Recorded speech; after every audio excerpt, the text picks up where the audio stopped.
Nothing to say. Nothing to say. I mean, we'll find stuff to say, but nothing to say. Let's talk about it. On Wisconsin, Locked On Badgers, therapy session. Let's go. You are Locked On Badgers, your daily podcast on the Wisconsin Badgers. Part of the Locked On Podcast Network, your team every day. What's going on, everybody? Welcome to the therapy session. Today's episode brought to you by Gametime. Create an account, use code LOCKEDONCollege for $20 off your first purchase. You may not need to save a lot of money on Wisconsin football tickets, though. You may not even need Gametime for that. Maybe use Gametime for volleyball and hockey tickets. Maybe we'll do that. Today is a sad therapy session. We'll haunting music into this because there's no positives. Like a lot of times, and I'm the king of saying you're never as bad as you look, or you're never quite as good as you look, because generally that's true. And if you go through the film, I have no positives with this game. None. Zero. I don't care. There's no positive for me with this game. They got outplayed. They got outcoached. They got outworked. They got beaten by a team that hasn't won a Big Ten game yet. Whose best win is Akron? I got nothing. I mean, there's always some individual positives, but no, nothing to talk about at this point. I mean, it's absolutely a joke. I mean, the Ohio State loss is a loss. The Iowa loss is a bad loss. This crosses a line of completely unacceptable. This team I know they have played a little better against Penn State, but come on, are you kidding me? We're down 3 in the second. There's so many things. It doesn't make any sense to me. The play calling doesn't make any sense. The execution, where was our heart? Were we even trying to win the game in the first half? I mean, at one point, the announcer said, boy, 3rd and 7, that's been comfortable for Indiana today. That's comfortable. Really? 3rd and 7 is comfortable for Indiana? Are you kidding me? That is a joke, an absolute joke. I'm furious. I mean, like we just had a week where we took the number 1 team in the country into the fourth quarter. We were talking about how well the defense played and how excited we were about it and how we grew. I said that we grew in the last 3 games. We took steps. And then we come on the road to Indiana. We get punched in the mouth. They're owning us all over the field. And then when we finally start taking control defensively in the second half, our offense can't do a thing. We just keep moving further back down the field. I mean, what the heck is going on? You know what my biggest takeaway from this game is? And then we're going to get to a bunch of comments. Michael is in here. Michael hates the show. Thank God we no longer have to hear Ryan Rajiv lie about this team. You know what I'm going to say about this thing? My biggest takeaway is, and I put it in the show on today's show, we need to be done being fooled, period. Like how many games have we gone? I'm done being fooled, right? How many games have we gone into it and said, if it all clicks, if it all comes together, like this is the time. No, we are not the Wisconsin that we're used to being, and we need to stop being fooled by it. I'm done. We could lose every game the rest of the year. I thought we'd go 3-1 down the stretch. I thought Indiana was going to be a win. Indiana hasn't beat anybody this year outside of it's insane. But that's my biggest takeaway. Honestly, I'm done being fooled, and it took me longer than it should have. Why do we always make bad teams look like amazing? Because we're a bad team, right? That's what I'm saying. It is. You're right. We are. I mean, you're 100% right. It's the wool has been pulled over our eyes for too long, and it's just like the execution is bad, the coaching is bad. There was a lot. Oh, I lost Rajiv. This is a sign of what's happening. I don't even have Rajiv anymore. Rajiv, you still there? I don't even have Rajiv. This is a sign of everything that's happened today with this team and this program. This is just it's a terrible loss. And by the way, you still had stakes. Like the Big Ten West, whether you care about it or not, it was there. It's still there for the taking, right? Iowa lost. Iowa opened the door, and all you have to do is Rajiv dropped off. You know it's bad when Believe with Rajiv is done, right? Like I'm just so frustrated right now. Hopefully Rajiv comes back on. In the meantime, man, let's just get y'all's comments. Let's talk about it. Let's see. Let's go up to the start here.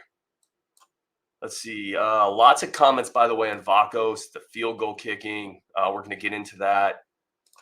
Kenneth Pulfus says fire guard and Fickell. Also says we're a hockey school. Ryan says this team does nothing well.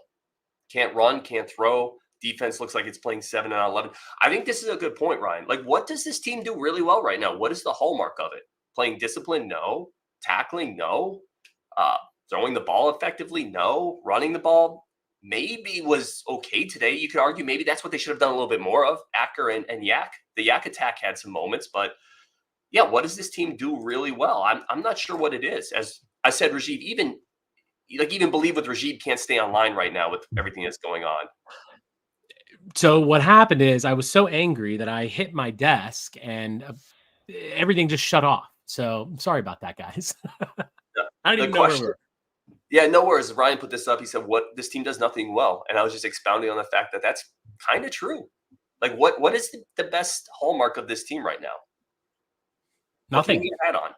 Nothing. I mean, even when we were trying to do what we think we can do, which is run the ball better in the second half, there were moments. There's always moments with this team. Like there's flashes in the pan. Like Bryson Green, I'm going to give him credit today. That's one of my individual things I can point to and say, all right, fine. But there's just like there's nothing that's done because we constantly are talking about execution. We're constantly talking about coaching, and there was a lot of this is what I was about to say. There was a lot of discussion in the Discord about like, there's Paul Chris players. No, this is not on. Don't put this on anyone except this coaching staff and these players, because I don't care what Paul Chris did or what recruits are in here. These players, they're good enough to beat Indiana. They should be, at least. Whether they are or not, well, clearly they're not, but they should be. The talent level is there. I don't buy any of it. Like, this is ridiculous. What are we even doing here?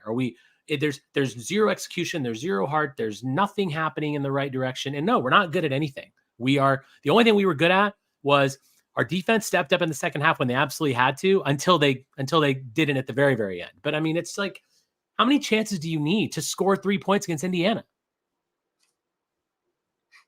More? You needed more. And also, I don't know what was happening with Vakos, and if he was injured, he was injured. But for Ryan Eilers, I think was at the game, and he was saying that Vakos looked upset that he wasn't kicking the ball. I mean, hey, there's another kicker on the team too. When you're in a situation where you need to kick and score 3 points, kick and score 3 points. Twice we didn't try it. One was a little long, but it's just everything was wrong. Everything was wrong. Yeah, let me really quickly, because I think the kicking and the coaching stuff deserves its own time. I want to talk about Bryson Green really quick, because you mentioned that's your positive. Yeah. Here's the thing, and again, you're probably right, tactically, but strategically zoom out. If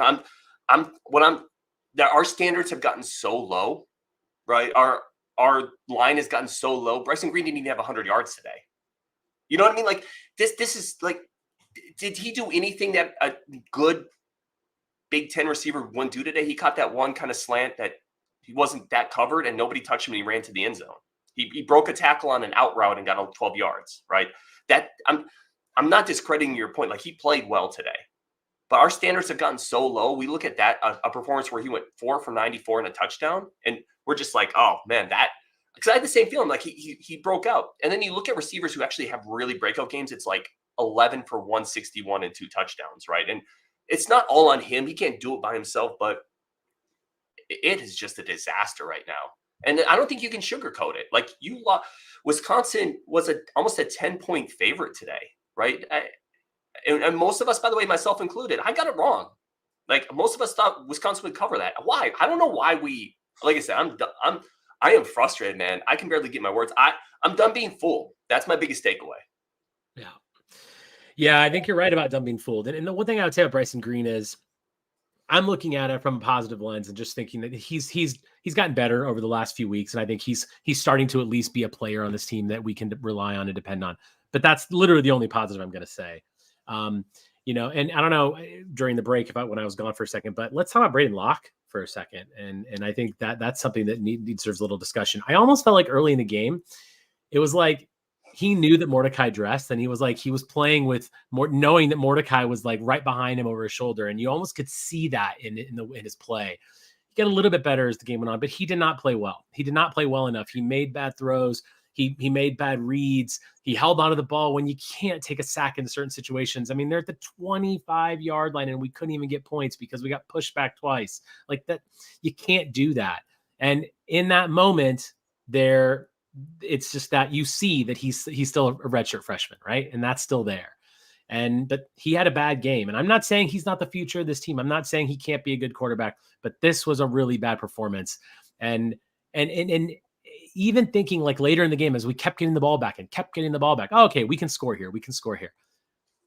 How is it that we literally just the third quarter, we go down, we score a touchdown, and then literally nothing the rest of the game? I mean, what the heck is going on? It just doesn't make any sense. And I don't even know who to really put the blame on, because everyone failed. Everyone failed at every level. Coaches, players, everything. Heart, effort, execution, scheme, all of it was horrible. And it's a joke. That's well said. We're going to take a break. I'm going to talk more about Locke as well. I think that's a great segue, Rajiv.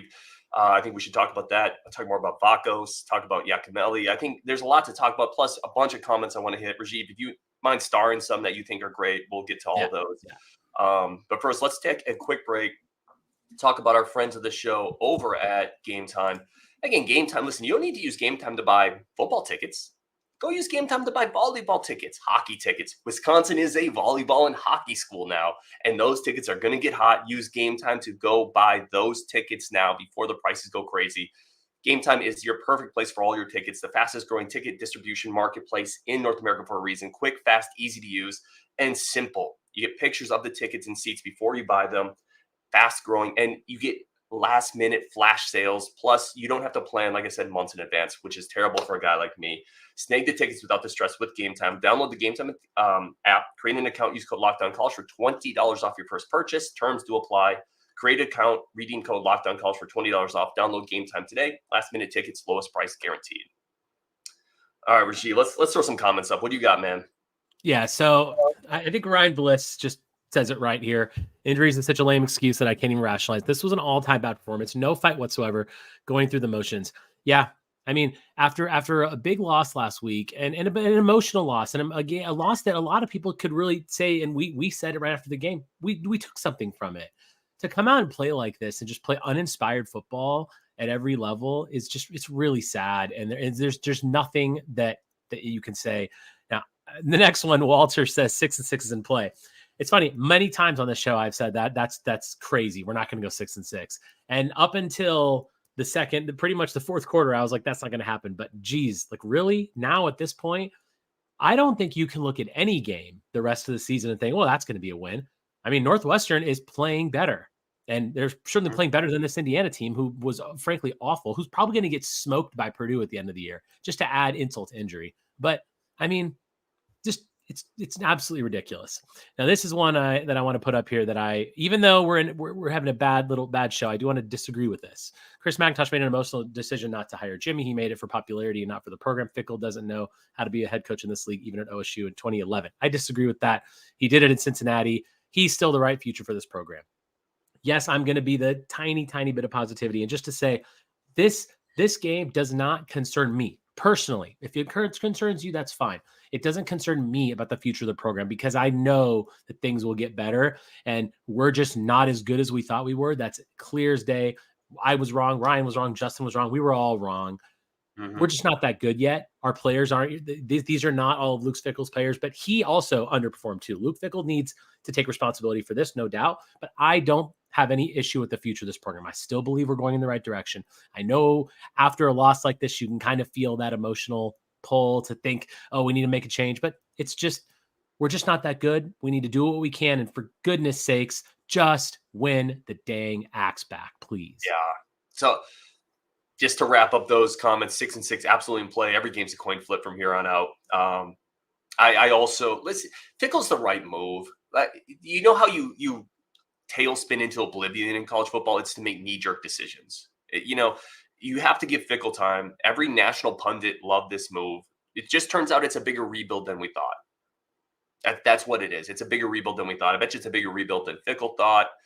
It's just not a good team right now. But Fickell is a good coach. He's a proven coach. I'm not that worried about that. But there is criticism here. I saw a lot of comments about this is on PC still because of the recruiting. This is you. There's a point where you have to stop blaming Paul Chryst. Okay, it just a slow start in a game in Bloomington is not on Paul Chryst. It's not. It's on these players and these coaches. Accept accountability, get better, move forward. Whatever you got to do. This is not on Paul Chryst anymore. That dude's in Austin, Texas. He's not in Madison. So, I mean, that's where it's frustrating, man. I want to put this comment up here just to talk about Tanner Mordecai. Bo Dragon says Mordecai would have scrambled his way to victory, and it's still been horrible. Mordecai dressed, obviously. What are your thoughts on Mordecai the rest of the season as he continues to get better? Do you feel like we see Mordecai, especially after this performance from Locke, or do we just ride it out and give the freshman a chance to take his lumps now, and then hopefully next year he's ready to play? What are your? I'm curious to your thoughts on Mordecai. I didn't think he'd be healthy this early. I was very out on it. I was very out on the idea of Mordecai even being healthy and playing because I don't see any future upside. Here's the thing too. Let's understand something. Up until literally 30 minutes ago, there was still some stakes this year. Right now, every game matters. It still matters. You can still go to a bowl game, which is super important because you need those friggin' practices. If anybody needs these practices, this team needs those practices. But we were still potentially playing for the division.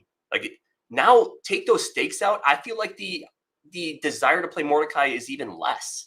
Like there's not even now you're really playing for the future. And let's be honest, Mordecai wasn't playing at a super high clip. So I still don't love the idea of it. But if you start to stack performances like this from Locke, that 4th and 2 pass he threw to Will Pauling, that's about the worst pass you could make. That's astoundingly bad in that situation. And if those there was another third and 8 pass to Pauling that was over to the left sidelines that was bad. There was a lot of air throws. Yeah.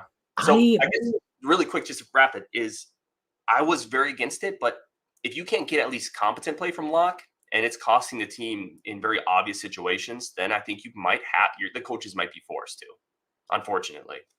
Yeah. Yeah. And I think I would be okay with bringing Mordecai back in because I think Locke he's a freshman, right? He's still got several years left. And at the present time, he's still going to be our starter. And I can see the argument the other side of, hey, we need to see what we have with him going into next year because maybe we need to hit the portal again if we feel like Locke really can't be the quarterback. So we need to keep him in there because there is nothing to play for. But Mordecai, in my opinion, it's always like just put the team in the best chance to win the game, especially when we play Minnesota. I want the best player playing the game. And maybe it is Locke, and maybe that's what it is, because maybe he's not quite healthy enough, and he's not going to be able to play, and that's fine. But I'm not opposed to seeing Mordecai back in there, especially after what I saw today. Today was just upsetting, and maybe that's just me being emotional, because obviously we've talked about how much we like Locke, and I think that's fair, and he has been really good, but I'm just so frankly just pissed off about this that I'm like, I want to see anything. I want to see any change. And maybe Mordecai's a better leader, of course. I mean, he's been doing it longer. Maybe that'll help push the team a little bit, because I think we definitely could have used his experience in the second half when we were trying to get 3 more points against Indiana on the road. But it's interesting. I really was surprised to see him dress. And I think that's going to be a topic of discussion now. I'm sure it'll be one of the questions that Luke Fickell gets asked in his press conference on Monday about whether or not Mordecai is going to play. And I mean, it's a fair discussion to have. Yeah, it is fair. Hugh Scallon says, by the way, thank you for everybody in the comments. You guys are amazing, regardless of what happened on the field. Vakos had a back injury. Actually, it is Vakos. We've learned that. Vakos had a back injury per radio. Yeah, like that. And that seemed pretty apparent as Luke Fickell managed the coaching decisions around it. I think he was hampered. I think they were hamstrung by that. And a healthy Vakos probably changes this game. Maybe you win by 3. I don't think it makes it that much better, right? You're just putting a Band-Aid on an ugly performance in that case. Go ahead. We're just also, how bad is the Big Ten West, by the way? Oh my gosh. I mean, it's funny that the last year that the Big Ten West is in existence, this is probably the worst it's ever been. Honestly, it's really bad. And we're not going to win it. And what makes me really, like, it makes me sick to my stomach thinking that we lose a game like this to Indiana. But what makes me even more sick to my stomach is that means someone else is going to win the West. And if it's going to be a horrific Iowa or, God forbid, a Minnesota and PJ Fleck, that makes me want to throw up all over the place. That cannot happen. I would really hope that they're going to lose to Ohio State. And hopefully they lose to us and they can just be eliminated from that. I don't care who goes. I just don't want it to be Minnesota. I would much rather see Iowa go there. But oh my gosh, like, what are we doing? We can't win the West this year. I mean, my goodness, it's just gotten so much worse than we expected. And yeah, I mean, there's not much to say. It's like, it's so upsetting. It's just so upsetting. And the only thing I can say, the only thing I will say is it's almost basketball season. Can you imagine Minnesota could clinch the West against us if they maybe beat us? And you imagine Fleck after that game. What kind of ring is he going to make for that? Like, I can't. All right, let's take a quick break. I got a bunch of comments starred. The last section is just going to be all your comments because you guys need to get your frustrations out as well. Today's episode is also brought to you by, and Rajiv, if you want to go start some more, if you want to. Yeah. Today's episode is also brought to you by our good friends over at PrizePicks. PrizePicks is the #1 source for all your daily fantasy. And Badger fans, you might need something to keep you a little busy the rest of the year, rest of the college football season. Maybe you're not going to be as into the games. So use PrizePicks. Spice up your daily fantasy sports. PrizePicks is just you against the stats. Pick between 2 and 6 players over under statistical categories. And you don't have to stress about playing thousands of other people, right? Use PrizePicks. I need a little extra money. I haven't even told you all this. I have an Airbnb, and somebody set up a meth lab in my Airbnb. A mobile meth lab came, and like my last month has been not awesome in certain ways, and I could use PrizePicks to help me pay for some of those meth lab damages in my Airbnb. So go to go to PrizePicks.com/LockedOnCollege and use code LockedOnCollege for a first deposit match up to $100. PrizePicks.com/LockedOnCollege. Use code LockedOnCollege for a first deposit match up to $100. PrizePicks, daily fantasy sports made easy. All right, let's take some comments, Rajiv. Let's finish this up with the community. I want to throw this one up here. This one was Hugh Scallon at one point just said WTF. Yeah, we're all right there with you, Hugh. Bo Dragon, meaningless games in November is humiliating. Yeah. That's really well said. Like, that's the rest of the season. It's meaningless games in November. Gosh, really? I mean, that's so true. It's like we can't even win the West now, and in a year that's so bad. And yeah, it's Northwestern and Nebraska, and we're going to be struggling to win all of them. It's just so disappointing. Even after last week, I felt like we had so much more hope to potentially win this division, and it just comes crashing down so quickly.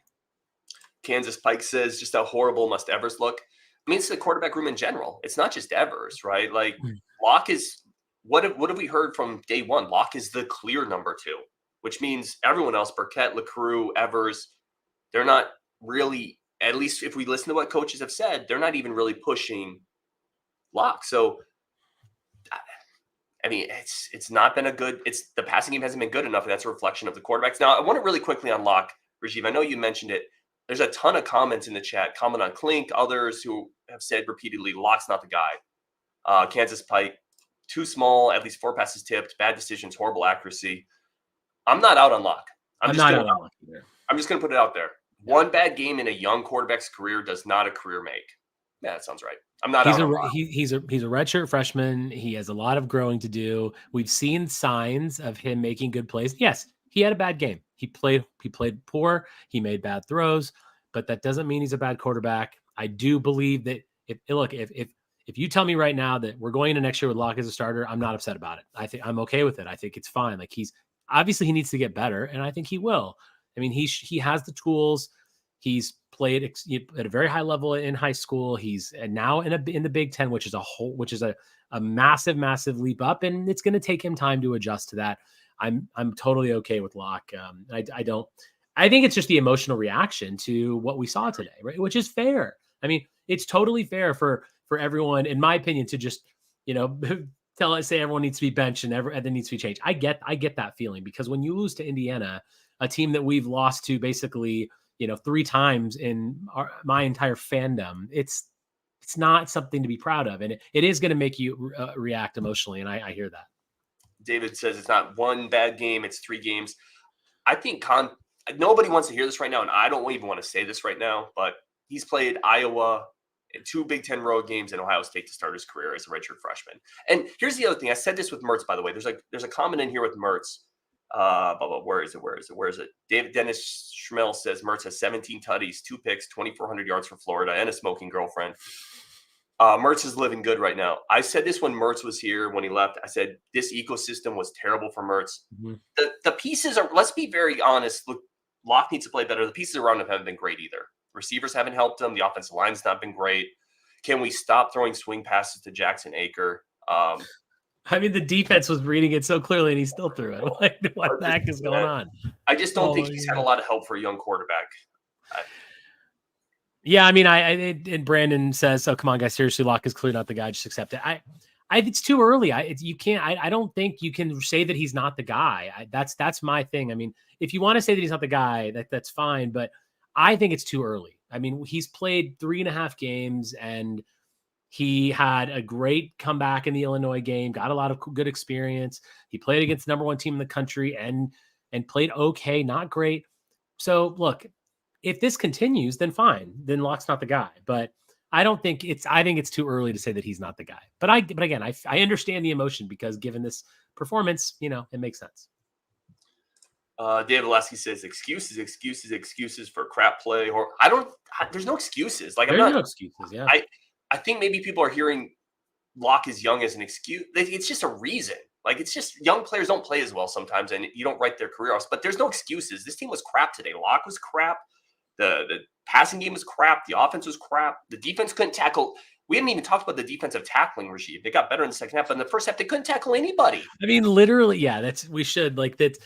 In the end of the first half, obviously, when Bryson Green had that long touchdown, you thought, okay, like, this is fine. And then, and like we did in the second half, we had 3 good plays. We stopped them, and third down, receiver dead to rights. He's got 2 Badgers draped on him, and he escapes the tackle. And because of that, it leads to a touchdown on the other end. And it can't happen. I mean, we time and time again shoot ourselves in the foot. And I think you really said it best. Like, this is just who we are. We can't be thinking if we were better. We're not better. And we're going to keep making these mistakes. These are the kind of mistakes that Wisconsin fans haven't seen for many years, because we haven't been that team. We haven't been a bad team over the course of the last 10 years. Last year we were, but I think that's where we are. This is the players on this team. We're not good, and the system is not working. And that's just where we are.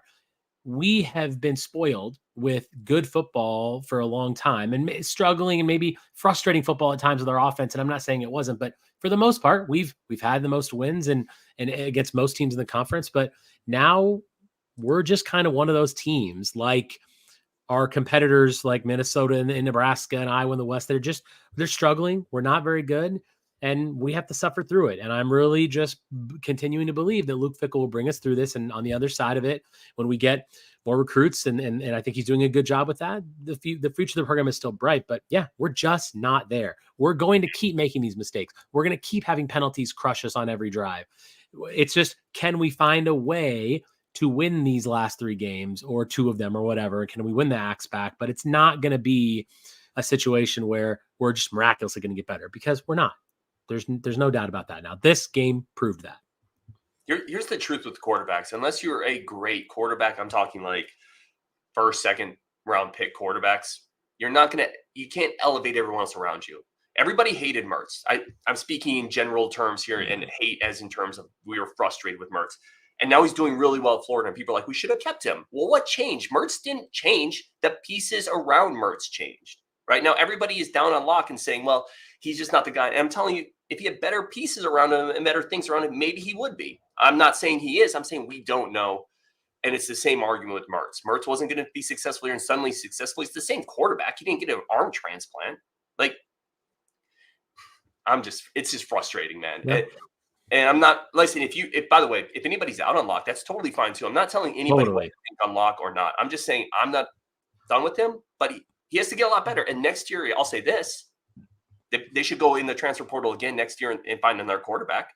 Like, there should be a quarterback competition. Like, Locke shouldn't be, and I don't think he will. He's not going to be handed the job because he's not showing that he should be right now. Like, it has to get better. Yeah, no doubt about that. No doubt about that. I mean, it's just, oh man, gosh. Let's put this up here. You start this one. Jesse Wilder, imagine facing Bama, USC, and others next year. If you can't beat Indiana, look out. I mean, the schedule, we both talked about the schedule this week on our respective shows. And yeah, I mean, the schedule's it's brutal next year. We've got, Alabama at home, at USC, we've got Penn State, we've got, it's going to be very difficult.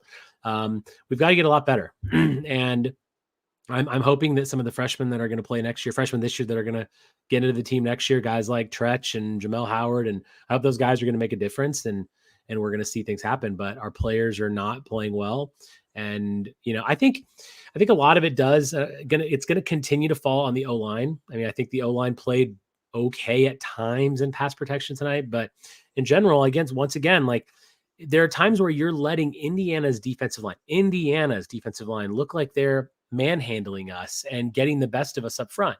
That's not good enough. Like it all starts there. It's always started up there with Wisconsin. And we've never had the greatest skill position players, but we've always had the greatest line. And when we don't have that, everything around it gets where our line play and individual brilliance could kind of cover up the fact that we didn't always have the best skill position players. Now you can't cover that up because the line's not doing their job. And thus now every other hole kind of gets exposed. And then when you don't have the best players in these positions, it shows all over the field. And gosh, I mean, really couldn't get 3 points in the second half against Indiana. I'm just so upset about this. Why are we so bad? It's just so bad, Ryan. Does Paul Chryst win this game? No. I think he does. So but No. let me explain. I think we would have just ran the ball down their throats. Eventually would have broke. No. Paul Chryst, Jim Leonard game plan probably wins this game. Now, I want to be clear. I think that game plan has a ceiling. I think Luke Fickell's ceiling is higher. But I do think, honestly, if you ask me that, how many times did Paul Chryst lose to Indiana? Like, they probably beat Indiana. And that means there's definitely coaching blame to go around here. There's a lot of people in the comments section that are really just, guys, it's a coaching thing. It's a coaching thing. It is part of it. The coaches are not absolved of blame here. Oh, for sure. And now that I'm thinking about the Paul Chryst thing, I think you're probably right because that play calling would have been just so Aker up the middle. But Aker, there were times where I was even screaming, just run Aker up the middle. Like we're able to get 4 or 5 yards on these plays. Let's just keep doing that and really wear that defense out, because the one thing that this game was really calling for, obviously we needed a turnover or maybe a big play. We had the big play in the first half, but Aker never really ran and kind of broke one. And that's what we really needed. But the more you do that, the more that happens. So yeah, maybe Chris does win this game. It's a fair point, but yeah, coaching, there's a lot of issues here that absolutely the coaches deserve blame for this. I mean, how many times have we talked about penalties? And again, we have delay of games in a horrific situation. I mean, at the 25-yard line, really third, you're going to get a delay of game when you're actually in probably field goal range. I mean, I don't know whether it was going to be Van Zel's kicking or what was going to happen, whether Vakos is going to go out there and his range might have been from 40 and in, but you were there. And then you got a delay of game call. And then, and a false start when everyone, obviously Bortolini just didn't snap the ball. I mean, now you're backed up and you have to make a mistake like that. It's like, so that does fall on coaching. It does fall on Fickell and Longo and Tressel. There's no doubt about that. I mean, I will give Tressel credit for the way he played the way he coached in the second half, giving our offense continued chances to get the ball back until the very, very end. That last drive wasn't very good, but up until then, I mean, he dialed up pressure when he needed to. I think that the players executed in that tiny little piece of that second half. The defense executed well, but we couldn't do anything with it. And that's bad teams get into situations like that, where one side of the ball is making something happen, but the other side of the ball can't. And that's just where we are. Honestly, my only goal for the rest of this season is just to win the Axe. That's all I want now. And I'm not saying that's going to happen because it doesn't look like it is, but if I could just have one thing, please not PJ Fleck. It's unbelievable, man. It's unbelievable where expectations have started and where they've fallen to, right? Like, it's so funny. By the way, it's not just us here. Like everybody, this Wisconsin team started off ranked this year. Like, let's not act like this is just some Ryan and Rajiv and their positive lunacy balloon floating over make-believe land, sprinkling out rainbows and unicorns and candy to the misbelievers. I don't know where that whole sentence just came from. But my point is, like, this team was ranked to start this year by national media. Phil Steele. Does Phil Steele know college football? He's like, that's my biggest surprise team of the season. Yeah. Like, the drop-off is incredible. There were points in the game in the first half against Indiana, Rajiv, I talked about, we looked like an FCS team. Like, Indiana had guys running wide open. We couldn't tackle. We couldn't gain a yard. We had penalties. We were missing easy throws. I mean, even when we're running the ball, then suddenly Yakimelli has a fumble. By the way, all the little plays, like the hustle ones, Indiana gets on their fumbles, Wisconsin loses theirs. That's kind of a random thing, but it's also just like you have to make your own plays too. Like the last thing I'd say too, and then I keep saying we're getting a bunch more comments. I do want to get a couple more. Yeah. I don't care about that last penalty. Wisconsin put themselves in a position to lose this game. I don't give a crap at the refs. I mean, certainly I didn't think it was a great DPI call against Rico there. Wisconsin gets the ball back with a little more time. Doesn't matter. Wisconsin didn't deserve that flag. Yeah, I mean, no doubt about it. Akepha says, forget the axe. They're lucky they will play a MAC team in the forgettable toilet bowl game. SDN 40 says, you guys were talking about winning the West 4 days ago. It's been over for a month. Yeah, it probably has been. I mean, and SDN 40, you're right. I mean, it has been. And I am guilty of being an optimist. And that's just who I am. That's how the kind of sports fan I'm always going to be. And so I will always find the tiny shred of optimism in everything. But it's really hard to have any optimism after this game. And it's just, I think today I mean, look, I know that when we lost to Iowa and even when we lost to Wazoo, there were times where I'm like, okay, we're not as good as we thought we were. But today is the first time that I can say, like, we're a bad team. We're not a good team. We're not even like, because I thought we could still win the West. We could go 4-0 here. We could finish 9-3, which was okay record. But like, we're not good. And this is a realization that I finally come to today. So all of you out there who were thinking, Rajiv, you're way too optimistic. We're going to be 6-6. Okay, you're right. I'm wrong. We're not that good. We're not as good as I hoped we'd be. And that's just the reality of it. And it stinks because you just, you don't like to accept that when you see this team and the passion you have for it, but we're just not there. Realistic, Ryan. That's Commandant. Yeah, buddy. Yeah, that was the guy from the summer. When I was a little more bellicose with this team. Bellicose, that's not the right word. Man, my brain is misfiring. Who would you say, like, if you had to pinpoint, like, who do you feel like, what position group or coaching or whatever, who's most responsible for this loss? What would you say? Usually, after a game, we're like, okay, who was the MVP? So let's go the opposite way. Who is most responsible? And put your comments in the comments. Like, who do you blame for this? That's a great question. I'm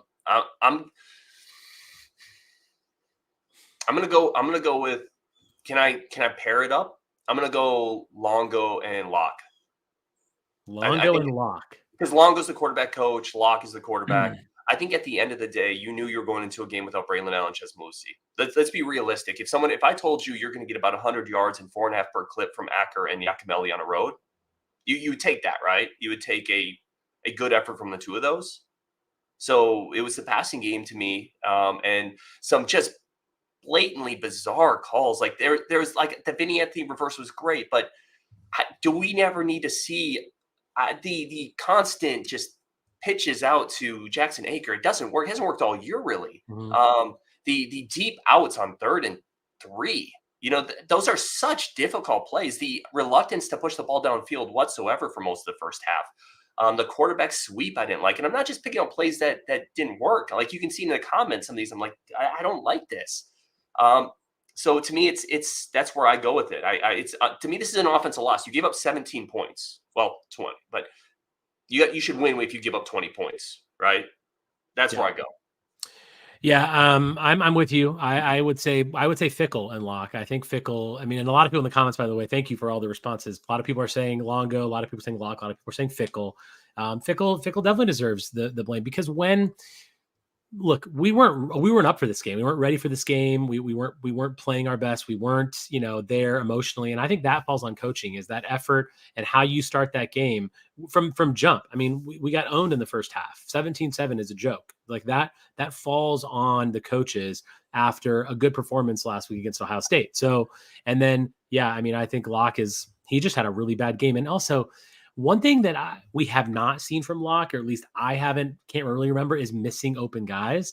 Like, we've seen a lot of drops. Yes, we've had incompletions, but I feel like when he's set in the pocket and he's got a nice pocket and he's delivering a throw, he can actually hit him. He had misses today. He just had flat misses. And I really do think maybe Mordecai over his shoulder had some play in that potentially, because he knows that all of a sudden he's not just a guy. But and the tip balls, Will Cincy puts in here how many tip balls were there. There was a lot of tip balls, and obviously that was something that Indiana keyed on. So they knew that Locke's not a very tall guy. Obviously, his release point's going to be a little lower. He needs to be better about finding open passing lanes. I mean, that's on him. He needs to be able to adjust, move his body, make adjustments, pump fake, do things to create those passing lanes. Because when you're not, super tall, you have to do that. But Locke knows this. He's been a quarterback his whole life. Like he just didn't play well. I'm sure that that's something that he works on, but it was just not there. And give Indiana some credit for keying in on that. But it's just, Yeah, Steve agrees with you there, Rajiv. I think you got something there. It just feels like at times we are unnecessarily difficult, Rajiv. And we did see a quarterback sneak and it got a first down under center. And I was like, only got about half a yard, but it's all we needed.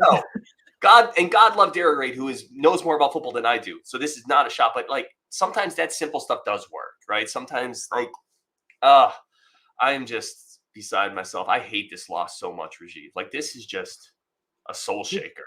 This is one of those that just sticks with you. It's that point where you just, you're really, it sticks with you. You're upset. And this is going to be that burning feeling. And I'm not going to want to watch football the rest of the day, that's just how I'm going to do this today. And it's going to be awful because watch Iowa lose now. It's of course, because that's going to happen. Yep. And it's a kick in the, what. That's what this is. And it's for the players, for the coaches, for all of the fans. Like we're the ones, everyone listening to this show and all of us, we're fans first. We're the ones that bleed these colors. And it sucks for us. Like this is really painful to be a fan. It's that time when you're like, why am I a fan? Why do I do this to myself? But this is where it hurts. Like this is one of those times where last year after Illinois, I felt very similar, by the way. Like I know that was kind of rock bottom, but this is one of those losses that's just, I'm like, really? You're going to go to Indiana and just lay an egg in the second half after the one touchdown and not be able to do it? Like, this is one of those things that really stings to be a fan in moments like this. And everyone on the show that's going to listen to the show over the next couple of days, like this, I feel you. We feel the pain, and it's absolutely horrible. Yeah. I can't even speak. Which is the worst one? This one or the Illinois loss? Illinois was worse because that to me was rock bottom of the program. This, I still have hope for the future of the program. So, but in the moment, of course, today is going to feel worse. But in a day or so, I'll definitely tell you that Illinois was a worse loss. All right, maybe we wrap it up there. This one's painful. Slim Lewis says this is a worse one than Illinois. That was a team simply given under a coach. This one was a horribly coached and played game. Fair point, Slim. Fair point. I mean, look, Ryan, Illinois was a much better team than this Indiana team. Also, fair point. Yeah. At least we have basketball to look forward to, guys. Hopefully you're basketball fans. And there's a volleyball game tonight. Like, hey, we got other sports. We can be a little cheerful, maybe. No, not really. By the way, there's a comment in here, and let me address this because people don't even realize some of the nasty comments I get, which is fine. If you put anything online, eventually you get nasty comments from people. I get some nasty comments like, even in this chat, someone's like, talk volleyball, hockey? Nope, never, not in this show. Bro, you're in a reaction show to a football game. What do you expect? I'm just going to put that out there. I'm not going to talk volleyball and hockey in a football live reaction show. I did do a volleyball show. I plan to do more. I love that sport. I just don't know much about it. But if you tune into a live football reaction show and you get football talk and then you complain about it, sorry, I'm just being kind of salty right now, Rashid, because I'm not in the greatest mood. But I'm going to point that out. You're going to get football talk on a football live reaction show.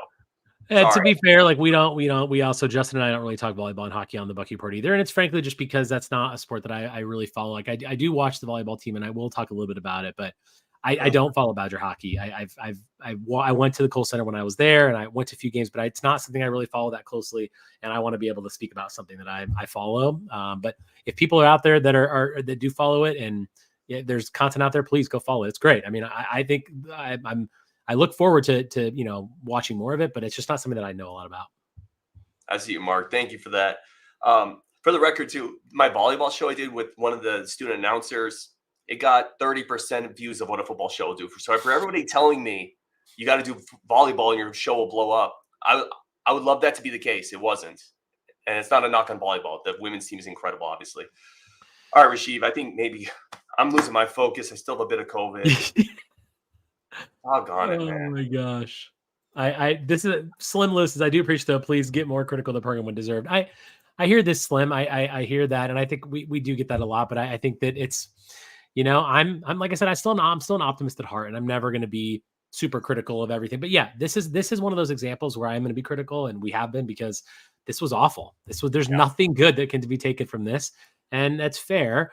But yeah, I mean, this is one of those times when we as fans, like, you do need that outlet. You do need to scream from the rooftops that this was horrible, and everyone deserves the blame. And this is one of those games. This is that time when now you shouldn't feel good as a Badger fan. You're not going to feel good, and I'm certainly not going to feel good for a while after this. I can maybe hope that my Colts are going to win tomorrow, but that's probably not going to happen. And on to basketball season. That's all I can say. Bo Dragon out there spreading love and happiness. Connor Siege just transferred to Michigan State. Stop it, Bo. Rajiv, look, my camera even went on focus. Like, everything is off kilter today. Like, my camera's even out of focus for no friggin' reason. Rajiv's never goes out of focus. Mine does all the freaking time. Yeah, we have the same camera too, actually. Mine's always in and out of focus. Walter Ruzek says, good point on the injuries. No number one receiver, 2 top running backs, starting quarterback all out. It's still Indiana. I mean, I hear you, Walter, but it's still Indiana. I will say this. Like, look, if Braylon Allen and DK played, do we win the game? Maybe. Probably, because of Allen's ability to hopefully break some runs, but not an excuse at all. I've seen some people say that injuries, but no, that's not an excuse. Like, you don't go to a team that has not won a Big Ten game all year, and they're only when it's Akron or whatever. I mean, come on, like, no, that's unacceptable. Like, I don't care if you had even more people out. Like, you had enough of your starters there. You need to win that game, and we were in position. We had our defense did fine in the second half to put us in positions, but our offense, Ryan, we could have won this game by 14 points if our offense had anything going on. Like, even after the first half, we could have. Though their offense could barely move the ball and even get positive yardage in the third and fourth quarter. So, and we still couldn't do anything. I don't buy the injuries. We have enough players to beat this team, and we should have beat that. There's zero excuse for this game whatsoever. It's just we played like crap. Zero. And Indiana's got people out too. You're 3/4 of the way through the season. But Walter, I wasn't trying to be glib with your comment. I'm sorry, but yeah, I'm not there. Jason Noun, we're gonna finish off on 2 positive ones. Jason Noun says, on the bright side, Allegro's gonna be really good next year. I think so. Hopefully. I agree with that. And Andrew Tournay says definitely it's rebuilding of the program, looking forward towards the future. Yeah. And I think that's where we'll leave it, because I am not throwing out everything with this. It's a bad loss. I still think Fickell's the guy. I really do. I still like Longo. It's just this year's been a struggle. This season's, it's really sad to just, like, after all the excitement we had coming into the season and how, like, pumped we were for this football season and the countdown and everything, to see it like this is that day. This is the day you can look back to where the season really was like, okay, it's over. Like, our passion is over, our enjoyment is over. And that, I think, is really, like, you can almost put this season and have a funeral for this season right now. That's basically what's happening. And it's a sad day. I wear my black shirt. Thanks, Brian. We will continue to put a show out. Anyway, on Wisconsin, we are going to talk a bunch more coming up. Rajiv, last words, thoughts? Basketball season's here. Let's get excited about it. Like, that's all my head can only go there. It's just let's be excited about the Badgers. All right, guys, on Wisconsin. Thank you, everybody, for tuning in. As always, go check out Rajiv and Justin on the Bucky Report. There's just not a lot of happiness here right now.